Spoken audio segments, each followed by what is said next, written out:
Okay, very, very cool. Got a cam shift demo here. I'm going to get David to hold one of your hands up there. And, that's not going to be too good. We're almost, yeah, come closer. There we go. And when you go up and down, it'll trigger the note. Oh, just a minute.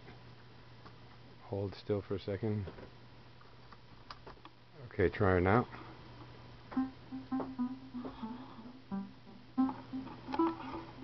So every time David goes above or below a certain point, it triggers a note, and left and right is controlling which note's being played. So try going.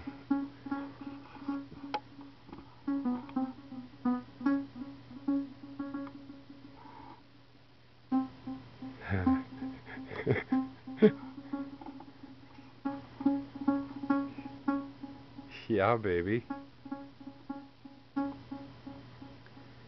Just to go back to see what's going on here. Let me grab that if I can.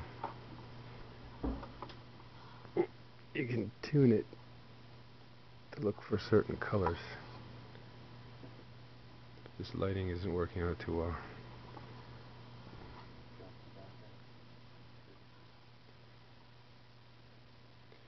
Now I need to use like a definite color, like a green or an orange or something, or the LED. Anyways, that's beautiful. It's working.